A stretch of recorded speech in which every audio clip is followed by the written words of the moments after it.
Eso tamén. É certo. E comes todo con patatas. Para min era cagarme. Que pasa, freaks? Hoxe imos a estar con Camila Bosa. Esta actriz galego-colombiana saltou á fama grazas ao seu papel de Belinda en Mareas Vivas, aunque lle seguirían traballos como As leis de Celavella, Hospital Real ou Matalobos. A nivel estatal participou nos últimos anos en producións como Vivir sin permiso, El desorden que dejas ou La unidad.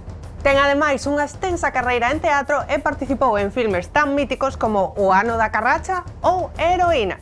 E converteuse no noso referente repartindo hostias na curtametraxe Mr. Smith and Mrs. Wesson, de Jorge Saavedra. Con que filmes nos sorprenderá a boa de Camila? Listos, caníbales?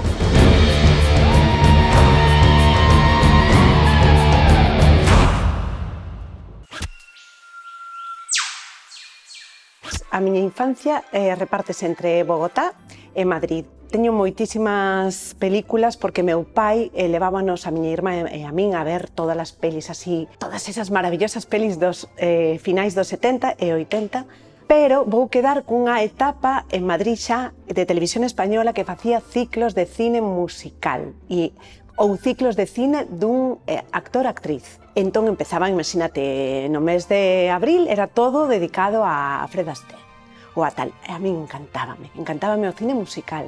Estas de Esther Williams que nadaban e facían coreografías na auga.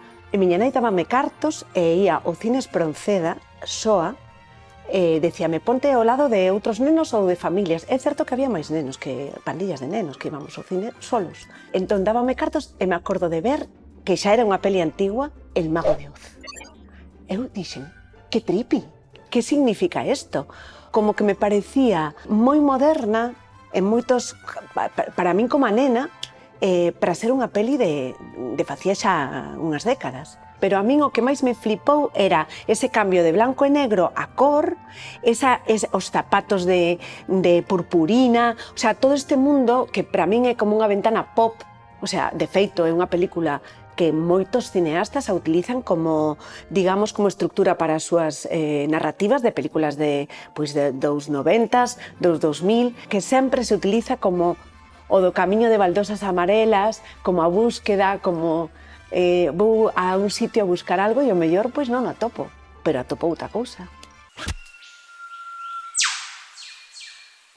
Eu penso que a comedia é a cousa máis difícil de facer. E sempre que vexo esta escena, que é un clásico do cinema español, que é Mujeres al borde de un ataque de nervios, todo o periplo de escena, o sea, para min toda a película é maravillosa, pero o periplo de cando entra a policía xa na casa de Carmen Maura, que está a outra cos chiitas, a outra que quedou dormida co gazpacho cheo de medicación, logo quedan os policías dormidos, quer decir, todo ese compendio de ritmo, de personaxes, de cousas que caen pola ventana, a min pareceme impresionante, porque o mellor de todo é que, salvo o personaxe de María Barranco e o de Antonio Banderas, que poden estar máis en comedia, o que entendemos por comedia, a xente que está nesa escena, moita está nunha cousa moi seria. Para min iso é a comedia, é unha cousa moi seria, ten que sair super medido, con ritmo e con credibilidade. Entón, para min, esa escena, o sea, toda esa secuencia é maravillosa.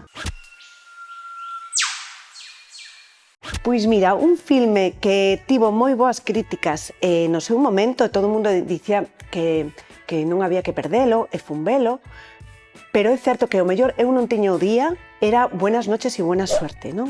Esta é a miña teoría de por que pasan moitas veces estas cousas. Cando inflas moito as expectativas, creo que é un erro. Eu por eso agora sempre lle digo aos colegas, non me digas nada. E casi que intento ir á película sen saber nada. Normalmente funciona para ben, quero dicir, se non che gusta, non che gusta, pero tampouco levas ese pedazo de decepción porque ti estás presionado, todo o mundo, esa película en fotogramas, peliculón, 5 estrellas, tal, e ao final ti dis, ostras, pois a mí non me gustou tanto. Tamén é certo que co tempo aprendín a non ter rubor en sair do cinema e comentar, pois a min esta película non me gustou.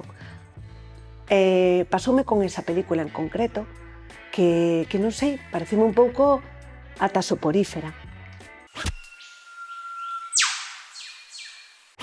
eu defendo que ti vexas o que che apetece, porque fluctuamos, e isto é como comer, igual que un día que comes patatas fritas ou doritos e outro día un filetón que te cagas, pois eu creo que co cinema non hai que ter tampouco rubor. E eu, pois mira, praceres destes de as míticas que repoñen cada X tempo, dende Pretty Woman ata Cuatro bodas e un funeral, todas estas comedias románticas, empalagosas, Love Actually, e ainda que está empezada, porque como xa as controlas, eso é o guai destes clásicos, que xa os mascas, que xa sabes que vai vir esta escena, a la veña, imos ver outra vez esta. Depende que como teña o día, digo, perfecto.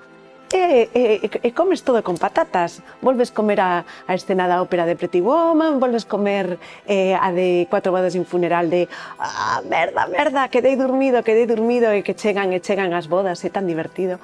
É certo que os ingleses fan unhas comedias creo que moi ben feitas e con actores moi bons. E como dixen antes, a comedia está infravalorada. Facer boa comedia non é tan fácil. Julia Roberts é unha gran actriz de comedia. A min gustame moito, ten aí unha tía, unha enerxía moi guai. Así que ningún rubor, que va.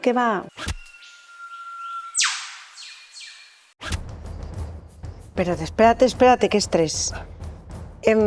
Todo o que conteste é certo, pero non é definitivo, nin o único, pero hai que contestar.